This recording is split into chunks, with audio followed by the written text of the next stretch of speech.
স্বাগতম জানাইছো সকলোকে আমাৰ ইউটিউব চেনেল মাছা টকছলৈ। আজিৰ ভিডিঅ'ত আমি আলোচনা কৰিম ASFLN শিক্ষাৰ্থীসকলক বুজা আৰু শিশুৱে কেনেদৰে শিকে। এই শীৰ্ষক মডিউলটোৰ যিকেইটা প্ৰশ্ন আছে, কুইজ আছে, এই কুইজ কেইটা আমি আলোচনা কৰিম।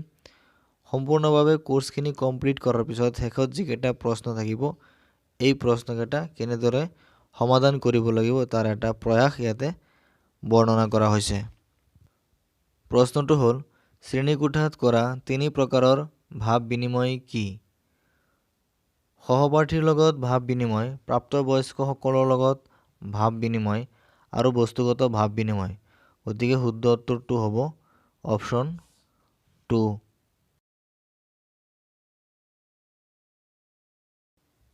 আমাৰ প্ৰশ্নটো হৈছে, বৰ্তমানৰ বিদ্যালয়ৰ কাম আৰু শিশুৰ ভৱিষ্যতৰ শৈক্ষিক বা কেৰিয়াৰৰ লক্ষ্যৰ মাজত কেতিয়া এক ইতিবাচক সম্পৰ্ক দেখা যায়?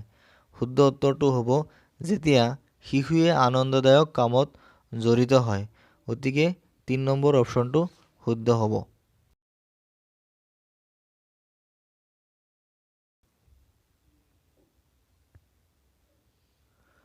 তথ্যৰ 4টা পদ্ধতি কি? দৃশ্যমান, শ্ৰাব্য, ব্যৱহাৰিক আৰু স্পৰ্শজনিত। একেবাৰে শেষৰ বিকল্পটো শুদ্ধ।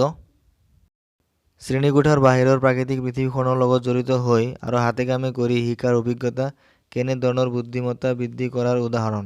শুদ্ধ উত্তৰটো হৈছে বিশ্লেষণাত্মক বুদ্ধিমত্তা। পৰৱৰ্তী প্ৰশ্নটো হৈছে, কলাৰ জৰিয়তে শিকাৰ সঠিক উদাহৰণ কি? শৰীৰৰ আকৃতি সৃষ্টি কৰা আৰু চলাচলৰ প্ৰকাৰ চিনাক্ত কৰা ইত্যাদি। নেক্সট প্ৰশ্নটো হ'ল, প্ৰাপ্তবয়স্ক লোকসকলৰ সৈতে ভাৱ বিনিময় বুলিলে কি বুজা? শুদ্ধ উত্তৰটো হ'ল অভিভাৱক আৰু শিক্ষকসকল জড়িত হয় আৰু শিশুৰ শিকনত সহায় কৰে। শেষৰটো।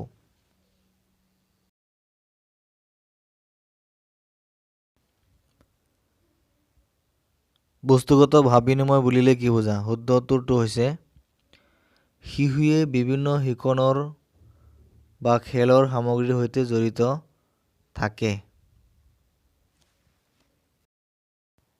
আমাৰ পৰৱৰ্তী প্ৰশ্নটো হৈছে, শ্ৰেণীকোঠাত সকলো কাৰ্যকলাপ বা আগ্ৰহৰ ক্ষেত্ৰ সজ্জিত কৰিবলৈ স্থান কম হ'লে কি কৰা উচিত? শুদ্ধ উত্তৰটো হ'ল এটা সময়ত কমেও 4টা ক্ষেত্ৰ সজোৱা আৰু প্ৰতি 15 দিনৰ মূৰে মূৰে স্থানান্তৰিত বা হাল সলনি কৰা। শেষৰটো হৈছে শুদ্ধ উত্তৰ। শিশুৰ সুৰক্ষা নিশ্চিত কৰাৰ বাবে কাৰ্যকলাপ বা আগ্ৰহৰ ক্ষেত্ৰবোৰৰ মুখ্য বৈশিষ্ট্য কি কি? শিশুসকলৰ বাবে উপলব্ধ নোহোৱা, বৃহৎ, এটা কোণত অৱস্থিত, শ্ৰেণীকোঠাত সকলো ফালৰ পৰা উপলব্ধ। শেষৰটো শ্ৰেণীকোঠাত সকলো ফালৰ পৰা উপলব্ধ। শুদ্ধ উত্তৰ।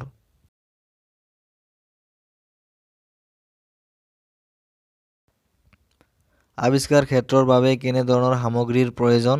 আতচিকাছ বা মেগনিফাইং গ্লাছ আৰু চুম্বক। কাৰ্যকলাপ বা আগ্ৰহৰ ক্ষেত্ৰবোৰৰ সঠিক উদাহৰণবোৰ কি কি?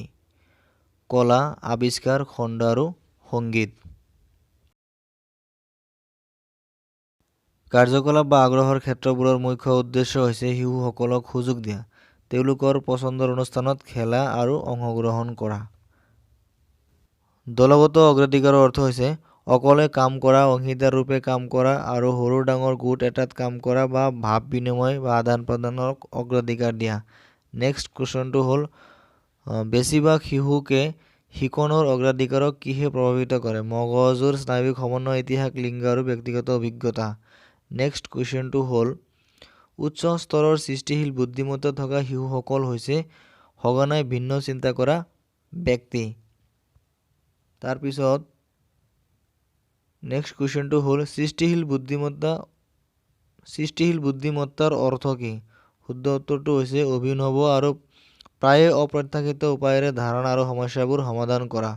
আৰু আমাৰ পৰৱৰ্তী প্ৰশ্নটো হ'ল, শিকনৰ শৈলীসমূহ জনা কথাষাৰৰ অৰ্থ কি? এইটো হৈছে ব্যক্তিগত অগ্ৰাধিকাৰসমূহ। তাৰ পৰৱৰ্তী প্ৰশ্নটো হ'ল, সম্ভাৱ্য আগ্ৰহত কি কি অন্তৰ্ভুক্ত? যিবোৰ আগ্ৰহৰ প্ৰতি শিশুবোৰ পৰিচিত হোৱা নাই আৰু এবাৰ পৰিচিত হ'লে অধিক শক্তিশালী হ'ব পাৰে। 1 নম্বৰ অপশ্যনটো শুদ্ধ।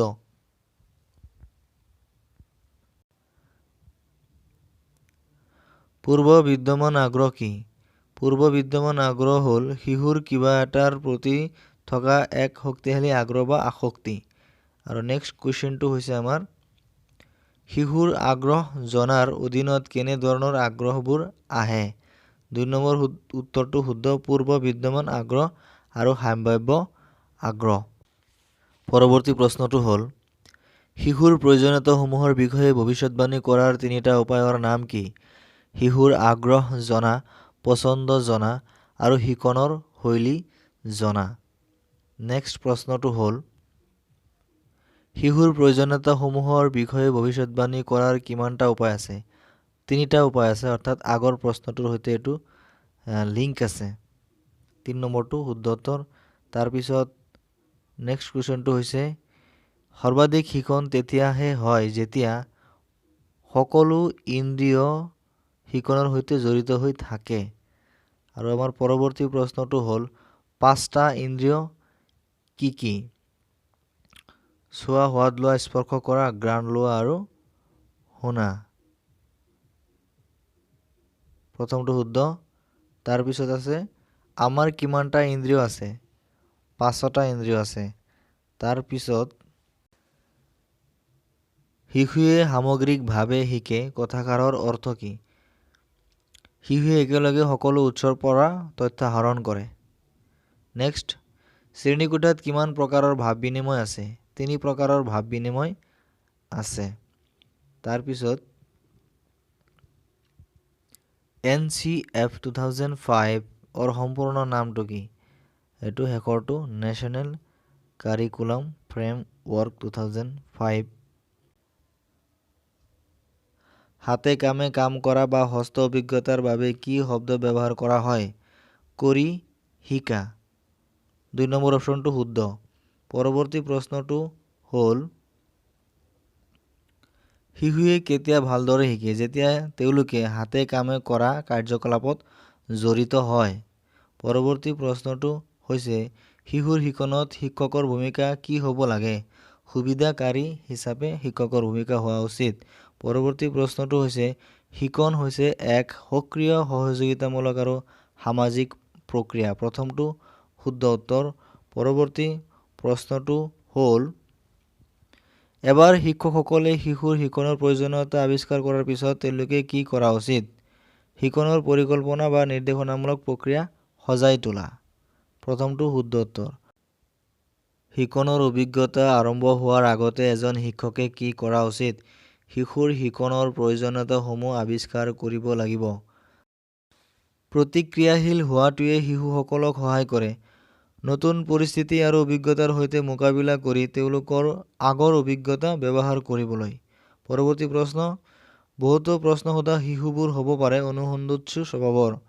পৰৱৰ্তী প্ৰশ্ন সক্ৰিয় আৰু আত্মনিৰ্ভৰশীল শিক্ষাৰ্থী হ'বলৈ শিশুৱে কি কৰা উচিত? অনুসন্ধানশীল হ'ব, উদ্যোগ ল'ব, আত্মবিশ্বাসী হ'ব, উদ্ভাৱক হ'ব আৰু প্ৰতিফলিত হ'ব। তাৰ পৰৱৰ্তী প্ৰশ্ন শিকন প্ৰক্ৰিয়াৰ কেন্দ্ৰ কোন? এইটো শিশু হ'ব, শিশুকেন্দ্ৰিক শিক্ষা। পৰৱৰ্তী প্ৰশ্নটো হৈছে কিহে শিশু এটাৰ বিভিন্ন শিকনৰ শৈলী আৰু শিকনৰ হাৰলৈ লৈ যায়? তথ্য সংগ্ৰহ কৰা, পৰিস্থিতি বিশ্লেষণ কৰা আৰু সিদ্ধান্ত লোৱাৰ উপায়সমূহে। 4 নম্বৰটো শুদ্ধ উত্তৰ। পৰৱৰ্তী প্ৰশ্নটো হ'ল শিশু এটাৰ পূৰ্ব শিকনৰ অভিজ্ঞতাবোৰ আহৰণ কৰা হৈছে তেওঁলোকৰ সন্মুখীন হোৱা দৈনন্দিন অভিজ্ঞতা, উত্তৰাধিকাৰ, পিতৃ-মাতৃৰ মনোভাৱ আৰু পাৰিবাৰিক পৰম্পৰা। প্ৰথমটো শুদ্ধ উত্তৰ। ভিডিঅ' চোৱাৰ কাৰণে ধন্যবাদ। আগলৈ এনেকুৱা ভিডিঅ' পাবৰ কাৰণে আমাৰ সৈতে যুক্ত হৈ থাকিব আৰু চেনেলটো ছাবস্ক্ৰাইব কৰিব, লগতে বন্ধুসকলৰ সৈতে শ্বেয়াৰ কৰিবলৈ নাপাহৰিব। ধন্যবাদ।